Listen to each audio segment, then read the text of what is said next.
আমরা এই মুহূর্তে শ্রীমঙ্গলের বিখ্যাত সে রাবার বাগানের মধ্যে অবস্থান করছি।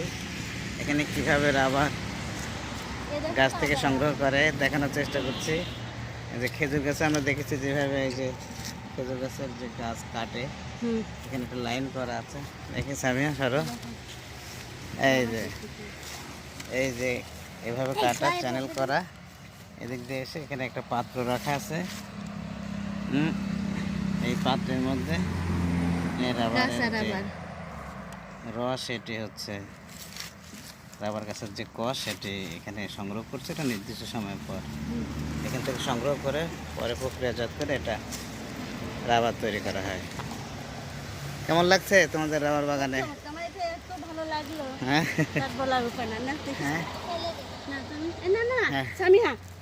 সামিহা এমন করো না, আমাকে দেখানো করে দেওয়া না। হ্যাঁ ঠিক আছে, আসো আসো বাবা দেখো। এই যে টবে টবে পড়ছে রাবার। আসো,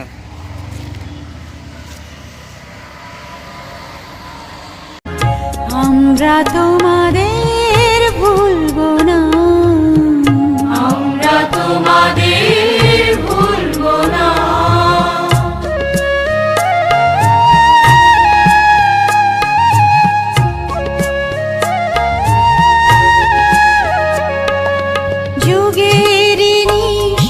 শ্রীমঙ্গলের যে বদ্ধভূমি রয়েছে সেখানে অবস্থান করছি।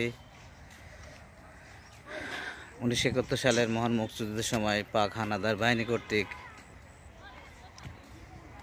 এই অঞ্চলে যারা শহীদ হয়েছিলেন, পাক হানাদার বাহিনী নির্মম অত্যাচারের নির্যাতনের শিকার হয়েছিলেন, তাদের শরণার্থে এই বদ্ধভূমি। আমরা সেই বীর শহীদদের প্রতি বিনম্র শ্রদ্ধা জ্ঞাপন করছি, যাদের এই মহান আত্মত্যাগে আমরা এই সুন্দর বাংলাদেশ পেয়েছি। তাদের প্রতি বিনম্র শ্রদ্ধা। এখানে আমরা একটা লিস্ট দেখতে পাচ্ছি।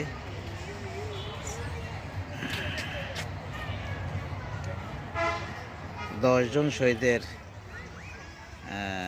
এখানে একটা তালিকা দেওয়া রয়েছে।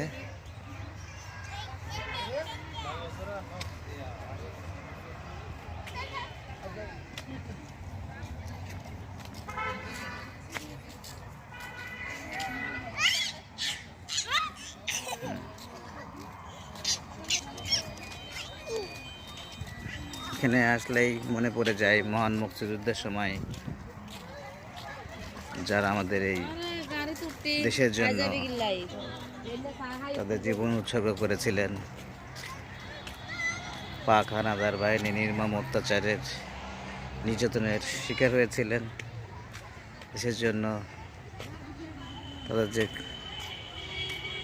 ত্যাগ, এটি আমাদের স্মরণ করিয়ে দেয়।